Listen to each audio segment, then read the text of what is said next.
A very good afternoon, dear students. I hope you all are safe at your place.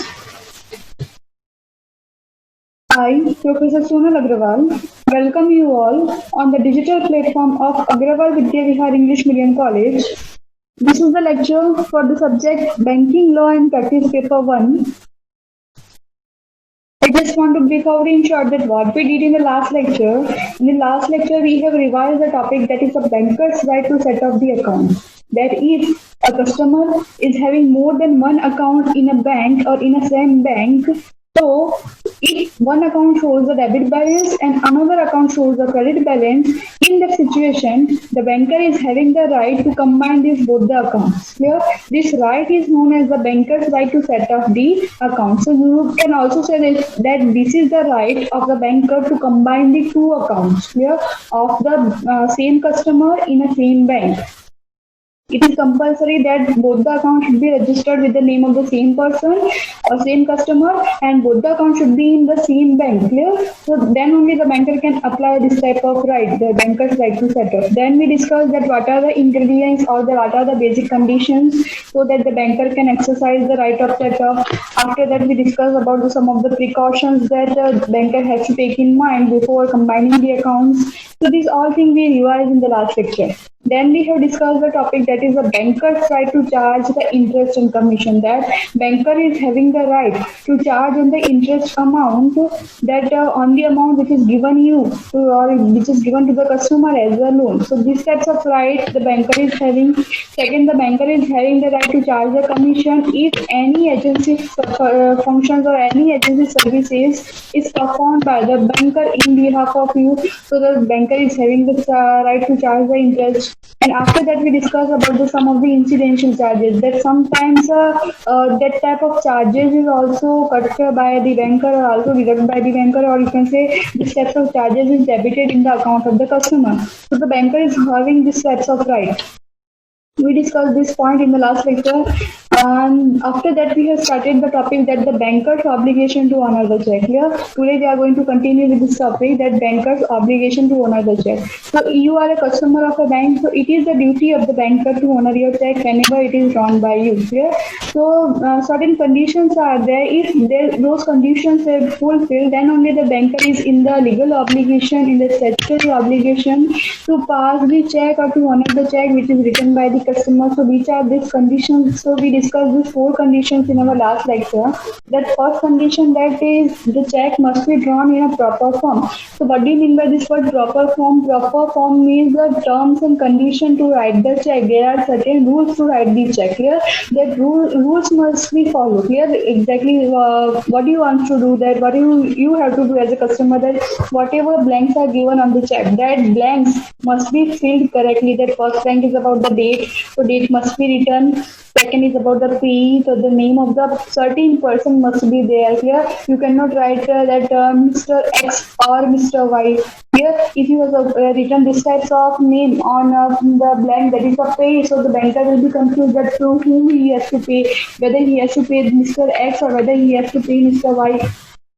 So the name must be certain. You cannot write the optional name in the name of the payee. Then the amount written by you in the digit and amount written by you in the word both should be the same. Here there should not be mismatch in the amounts.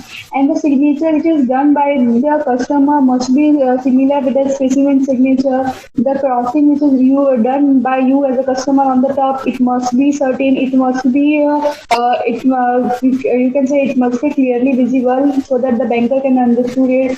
And the endorsement is done on the back side. So the endorsement must be done in the order form. So these are the certain rules to write the check. Here, all the rules must be followed. If any rule is not followed, then the banker is not in the legal obligation to pass your check or to honor your check. The banker may reject your check. The second condition is that suppose that all the things are written properly on check, but you are not having the sufficient balance in your account. So in that situation, the banker may reject your check. Here, in the situation if you are not having the sufficient balance in your account, so the banker will not in the legal obligation to pass the check of the customer. One more thing, suppose if you have written the check from the current account, so suppose the balance is less than the amount of the check, even there is an overdraft facility must be in your account. account, and you have to write the check under the limit of the overdraft facility. Why? Because the overdraft facility available to the customer, it is not for unlimited account, unlimited amount. The amount is limited for the overdraft facility also. So the facility will be given to the customer under certain limit. So you have to write the check under the limit of the overdraft facility if not having a sufficient balance in the current account. So these are some certain conditions that must be fulfilled at the time of writing the check.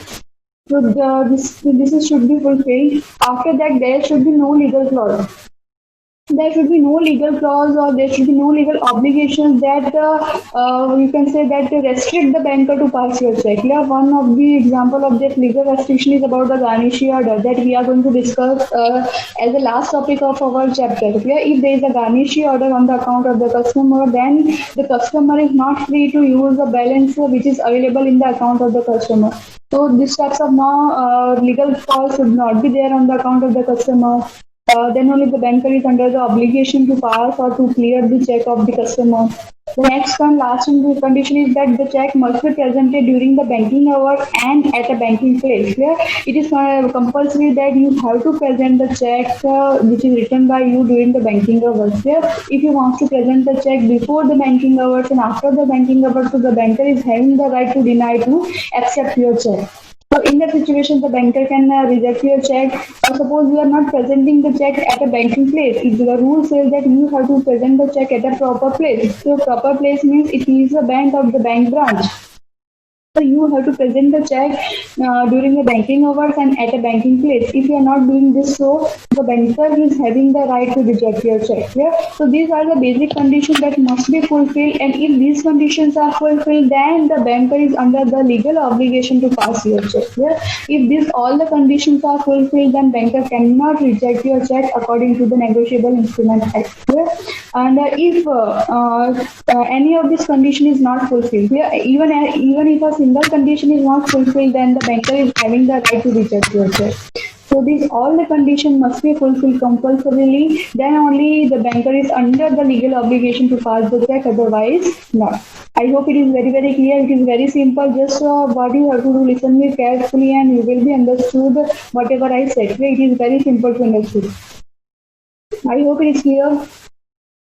Then, according to the section number 31 of the Negotiable Instrument Act 1881, it specifies the liability of the drawer bank in the following terms. The question arises that what do you mean by drawer bank? Yeah, I hope you know the meaning of drawer bank. As you all know, that in case of check, three parties are there: drawer, drawee, and pay. Who is the drawer? The person who is writing the check is known as the drawer. The customer who is writing the check is known as the drawer. The banker, here suppose you are using the check of HDFC. So HDFC Bank is known as the drawee. You are using the checkbook of Axis Bank, then Axis Bank is known as the drawee. So the banker who is involved in this clearance procedure, that banker is known as the drawee, and the person whose name is written on the check, the person who is going to receive the amount, is known as the payee. So three parties are there. So what do you mean by drawers, banker? So customer's banker. Here the person who has written the check. The banker of that person is known as the drawer banker. So here, according to the section number 31 of the Negotiable Instrument Act 1881, specify the liability of the drawer's bank in the following terms. So one paragraph is written here. Just read this paragraph.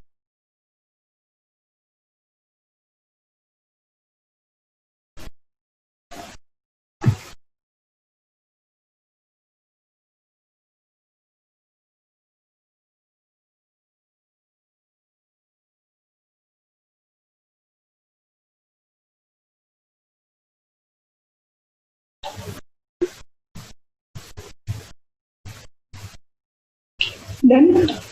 Now what I'm going to do, I am just going to part the paragraph in some of the parts, so you will be understood in a better way.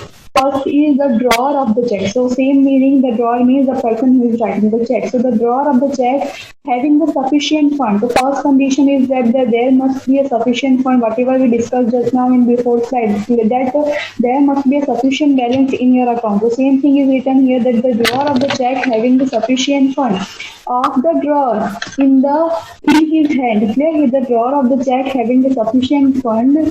Here it should be the drawing.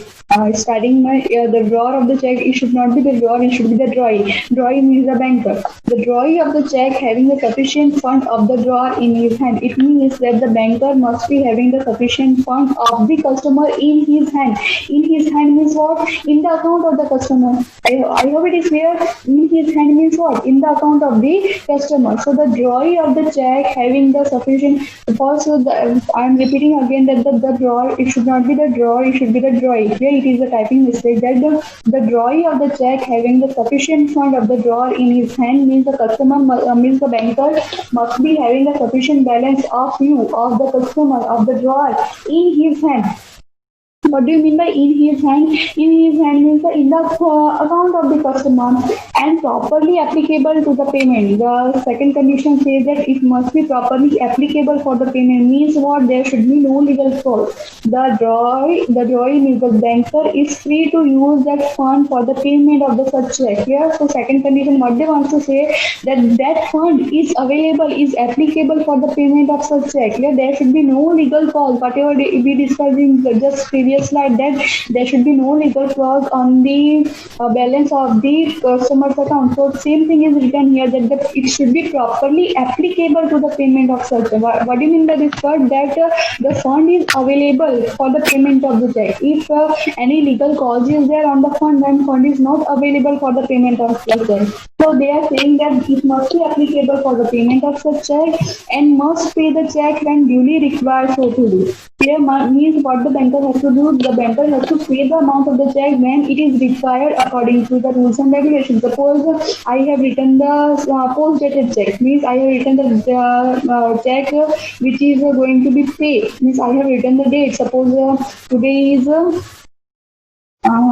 13 and I have wrote the check of 17, then the banker has to pay the amount of the check on 17th only. The banker cannot pay the amount of the check before 17th. So the liability of the banker arises to pay the amount of the check is on 17th, not before the 17th. So the banker must pay the check when duly required so to do. When it is required, when it is required according to the rules, according to the instruction which is given by the customer. And here the instruction is given by the customer that to pay the amount of the check on 17. So the banker will be paying the amount of the check on 17 according to the rules or according to the legal obligation, not before the 17. Why? Because such types of instruction are given by the customer. And if all these things are there and in default of such payment, so here the instruction given by the customer, the check is appropriate, there is a no legal cause, fund is also available, even though if the default is there, even though the banker fails to pay the amount here in behalf of you of your check, or the banker fails to pass your check on time, so he must compensate the drawer for any loss or any damage which is caused by such default. So what the banker has to do, if the banker fails to perform his duty, which duty? To pass the check. If the banker fails to pass your check on time, then the banker must compensate the drawer. Then the banker must compensate the customer for any loss or any damage caused by this such type of default or such types of delay. If any loss occurs because of this default, then the banker is liable to compensate the customer. So it is the job of the banker is not an easy one, it is a risky job, and the banker is liable to compensate the customer. But what are the rules that the customer must you can say have to prove that because of this default he has to face the loss. Here suppose if you are the customer is a businessman, then of course he is having the market reputation. Here suppose he has given the check to the creditor and because of such default the check bounce or the payment is not done on time, then of course the reputation of that businessman is going to affect in the market. So because of that damage, the banker has to pay the compensation. So these types of damage is must be proven by the person that he has to face the damage. If the customer is not able to prove the damage, suppose you have just transferred wants to transfer the some of the account in your father's account, yeah, without any reason, just you want to transfer the amount in your relative's account without any reason. Here, suppose you want to give some monthly expenses to your son or to your brother, sister. So because of that monthly pocket money, suppose you want to transfer the fund. So if this type of payment is delayed one day, so you cannot prove that you have to face a big loss in the market or you have to suffer a big financial loss. So if you are not able to prove the financial loss, then the banker is not in the obligation to compensate you. But yes, if you are able to come up to the that because of this delay you have faced the loss, then of course the banker is in the obligation to compensate the customer.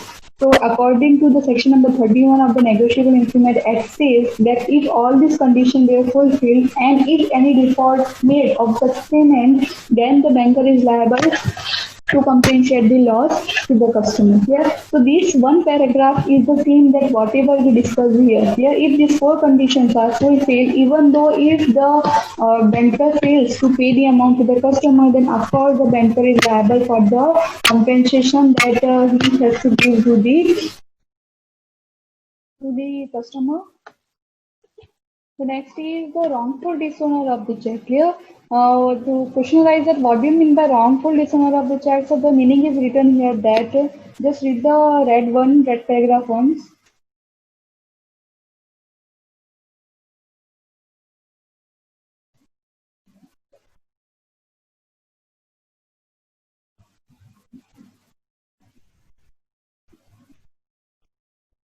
So here it is said that the failure of the bank to honor a valid or the payable bill of exchange or any negotiable instrument. So here we are talking about the check. That check is a negotiable instrument. So if the banker fails to pay a valid check, what do you mean by the valid check? Valid check means if all these terms and conditions, whatever we discussed here, it fulfilled. If this all the conditions are fulfilled, so that type of check is known as the valid check. If the banker fails to pay such types of valid check, and here in spite of check they have used the word negotiable instrument within a statutory period. Statutory period means the period which is the legal period according to the instruction of the customer. If the bank's customer has to suffer a provable harm, that just I said that.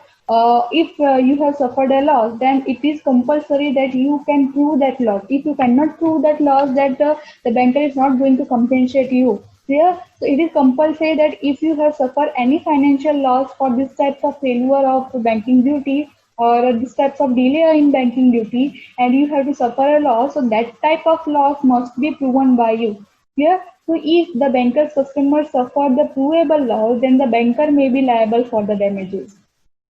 So in that situation, the banker is liable for the damages, and that type of dishonor or that type of you can say non-clearance of the check is known as the wrongful dishonor of check. Here, it is the duty of the banker to honor a valid check. Here, even if it is a valid check, even though the banker is not able to perform his duty, so such type of dishonor is not the right dishonor. Here, such type of dishonor is known as the wrongful dishonor. What do you mean by right dishonor? If these conditions are not fulfilled, and or you can say any of these conditions are not fulfilled, then the banker is having the right to dishonor your check, and at that time the dishonor is known as the legal dishonor or the rightful dishonor.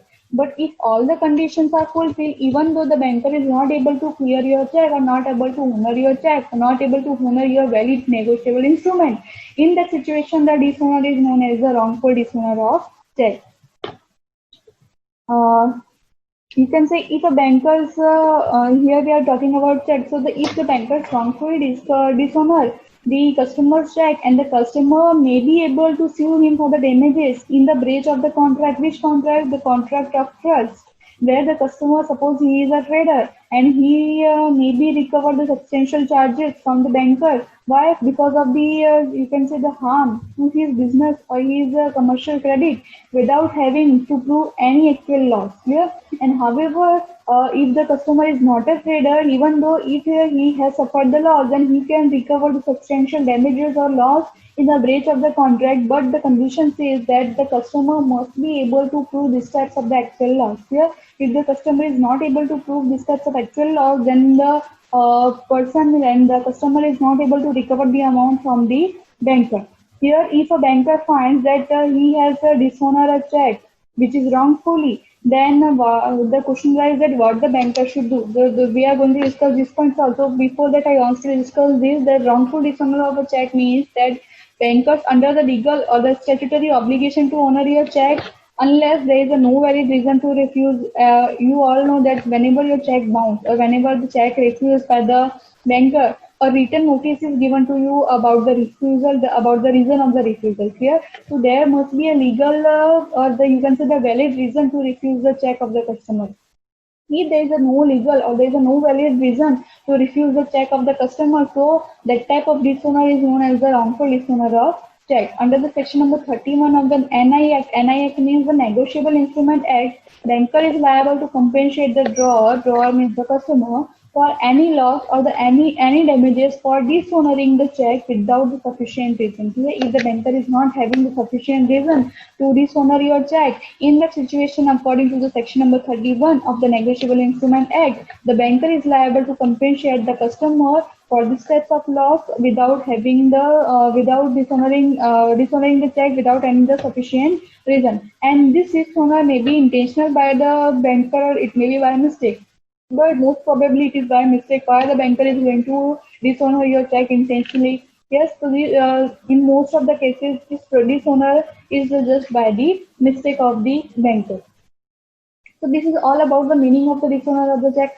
Sometimes this topic is asked to you as a short note in the examination or the 7 marks question in the examination. That short note may be asked that wrongful dishonor of a check or just wrongful dishonor they are going to. So in that situation, this all the points you are going to write. You have to know a good content is given in the book, but as per my instruction, why you have to write, I will guide you that how to write these types of topic in the short note if asked. Then this point you have to cover and what are the duty of a banker if this type of dishonor happened by the done by the banker. So which are the precautions that banker has to take and what are the precautions that banker has to check before clearing the check or before dishonoring the check of the customer. So before dishonoring, some of the points are there that the banker should check. All these points we are going to, you can say we are going to learn in the next lecture.